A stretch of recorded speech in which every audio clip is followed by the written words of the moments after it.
Since the end of the Cold War, the structure of the global economy has undergone dramatic change. New alliances, growth in developing economies, and rapid technological shifts have forced nations to reconsider traditional trade relationships. One of the most significant turning points involves the relationship between the United States and the BRICS bloc: Brazil, Russia, India, China, and South Africa, a group of emerging economies that have become essential to world trade and global development. The United States, long regarded as an economic hegemon, is grappling with these changes on multiple fronts. Confrontations over tariffs, calls for reciprocal trade rules, and disputes about the dominance of the US dollar are redefining old alliances and forging new ones. At the center of many of these conflicts is former President Donald Trump's tough rhetoric on trade and his administration's approach to reciprocal tariff policy. For much of the 20th century, the developed nations forming the Group of Seven controlled the majority of global economic output. During that era, trade policies and currency exchange frameworks were largely set by these powerful economies, and developing nations often had limited means to assert their own priorities. However, starting in the early 1990s, seismic changes in global GDP distribution began. Countries like China and India grew at unprecedented rates, propelled by industrialization, strategic reforms, and the rise of global supply chains. Russia, despite facing multiple economic challenges after the Soviet Union's collapse, remained a significant geopolitical power. Brazil and South Africa emerged as influential players in their respective regions. These markets eventually banded together as BRICS, initially an acronym for emerging economies but increasingly united by efforts to gain greater representation in global governance. Their combined GDP, as well as their growing share of global trade, steadily outpaced Western expectations.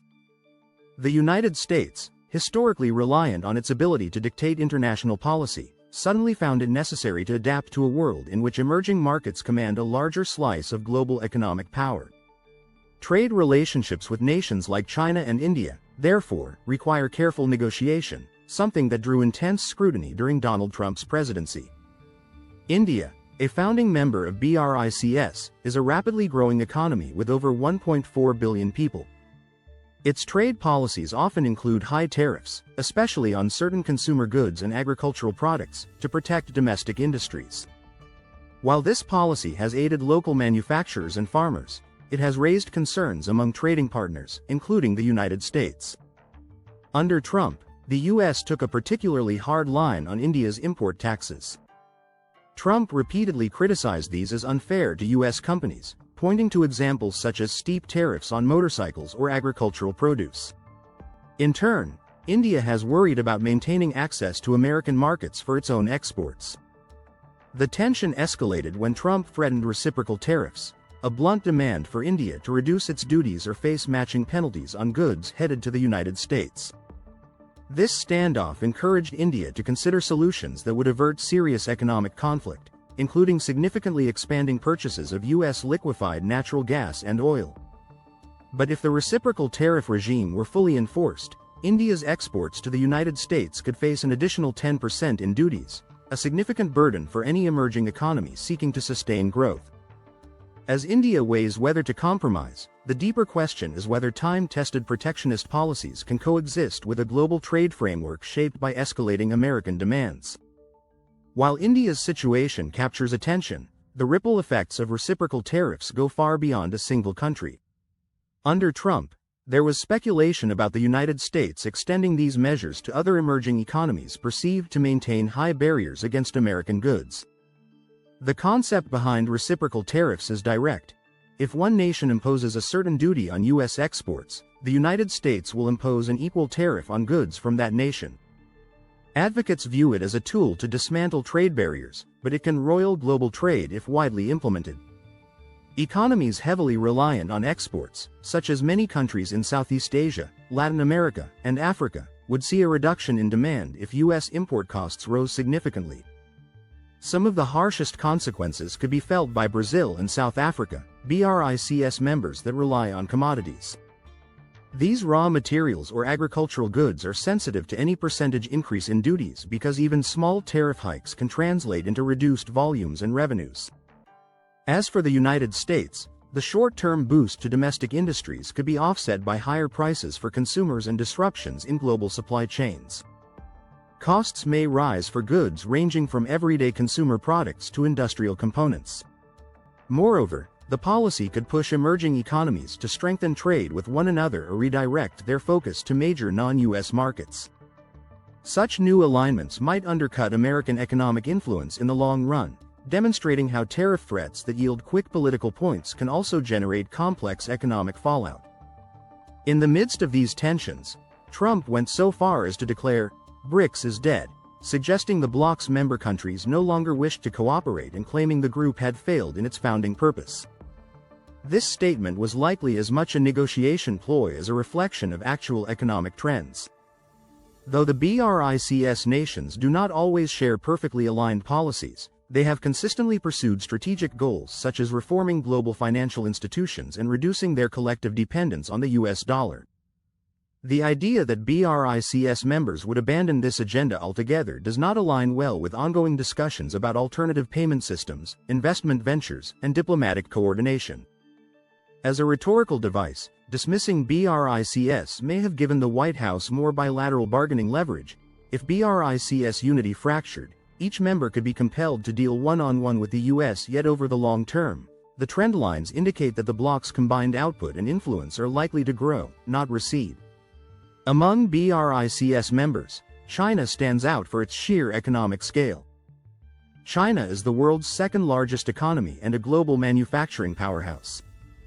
Despite Trump's charges of currency manipulation and unfair practices, China's entrenched presence in worldwide supply chains has given it a degree of resilience in tariff disputes.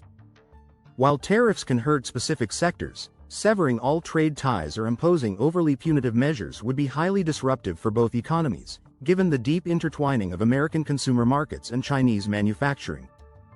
Beijing remains cautious about Washington's policies, particularly calls for Beijing to cut military spending. China sees its defense modernization not only as essential for national security but also as a driver of technological advances with civilian applications.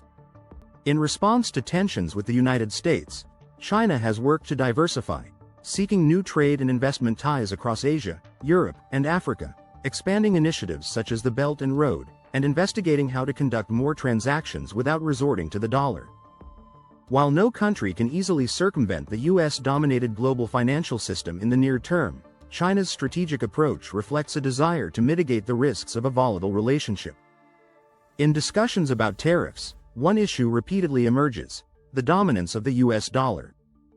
For decades, most global trade has occurred in dollars, providing Washington with significant political and economic sway. If a country were to bypass the dollar in major transactions, it could face US sanctions that block access to dollar-denominated markets and networks. Over time, that power of sanctioning has encouraged nations like Russia and China to find ways to limit the dollar's role in their commerce. Though these efforts have been incremental, the trend might accelerate if countries feel that American policies are too aggressive or punitive. Trump's warnings that any nation attempting to challenge the dollar will face severe punishments underline the dilemma faced by emerging markets. Reliance on US financial architecture confers stability, yet it carries the risk of sanctions if Washington perceives a threat to its interests. The more these sanctions and tariffs are invoked, the stronger the incentive for countries to innovate payment structures less tethered to the dollar. All of this unfolds against the backdrop of a widening US budget deficit, which has grown dramatically and now poses questions about how the United States can continue to fund both a vast military and ambitious economic objectives. Trump routinely criticized the scale of American defense expenditures, which are larger than those of several major nations combined, suggesting that cuts might free resources for domestic infrastructure or industry. Yet reducing these budgets conflicts with Washington's historic global commitments and might alter alliances formed in the aftermath of World War II. Neither Russia nor China is inclined to reduce military spending. Both view investments in defense and advanced research as key to sustaining competitiveness in emerging technologies. The United States, facing a mammoth deficit, becomes increasingly reliant on borrowing to finance any expansion of industrial capacity at home. Markets track this closely, and confidence can be shaken if deficits become unmanageable, potentially reducing the country's ability to shape global economic policy. The specter of a large-scale trade war with BRICS or other emerging countries looms as a major risk for the United States. Domestic industries that rely heavily on imports could suffer price spikes, while sectors hoping to export U.S. goods might find their largest growth markets inaccessible or heavily taxed. International supply chains, which have been optimized for cost and efficiency over decades, could fragment. A hike in consumer prices would likely follow, compounding inflationary pressures. Some American firms might enjoy temporary relief from foreign competition, but many depend on imported parts for assembly or specialized materials not readily available within national borders. At the same time, financial markets could experience capital shifts as investors seek less volatile regions. Countries facing new U.S. tariffs might look elsewhere for trade, forging alternative coalitions that gradually erode America's central role in global finance and commerce. In a multipolar world, the United States faces a pivotal challenge. It must navigate a reality in which economic dominance is shared among multiple blocs. Adaptation requires more than just tariffs and threats. It may need innovative diplomacy, strategic alliances, and investments that bolster domestic production without alienating vital trading partners. If the U.S. relies solely on tariffs to extract concessions, other nations, including BRICS members, might unify in finding paths around American markets or form deeper ties among themselves. American leadership might endure, but it will likely hinge on maintaining collaborative, fair-minded relationships with rising economies that can no longer be dismissed as peripheral. As these tensions persist, the global community watches to see whether the United States will fully pursue reciprocal tariffs or temper its approach in recognition of shared interests. At the same time, BRICS and other emerging economies must decide whether to concede to short-term demands or invest in alternatives that lessen reliance on U.S. financial networks. For all concerned, the potential stakes are high. An outright trade conflict could be devastating, fueling inflation, disrupting industries, and damaging trust. On the other hand, compromises grounded in mutual respect and clear, equitable policies could create a recalibrated system where neither side feels the need for ongoing confrontation. Thus, current tensions between the United States and the BRICS alliance reflect a larger shift in global economic power. The era when the world's economic agenda was shaped almost exclusively by the Group of Seven is giving way to a landscape where emerging markets hold significantly more sway. Meanwhile, the United States is confronted with how to preserve its advantage in a world where the competition has both increased and diversified. Threats of reciprocal tariffs have shown both the willingness of the U.S. to flex its economic muscle and the inherent risks of stoking conflict in a tightly interconnected global market. India is prompted to reconsider its traditional approach to high tariffs. China is accelerating efforts to mitigate reliance on the dollar, and Russia, Brazil, and South Africa all look for strategies to shore up economic security. Each nation must balance short-term gains against the broader need for stable, resilient partnerships. Ultimately, the changes unfolding in these trade relationships may define the global economic order for decades. The United States still wields considerable influence, thanks to its financial infrastructure, technological leadership, and military power. Yet if it employs these advantages chiefly for coercion rather than negotiation, emerging powers may unite to reduce American leverage. Conversely, if Washington finds a more balanced approach, one that respects the evolving weight of BRICS economies while defending its core interests, it might maintain a leadership role even as new blocs rise. No single policy choice will resolve all the complexities, but the decisions made in the next few years will likely mark a major turning point in the story of global commerce for the 21st century.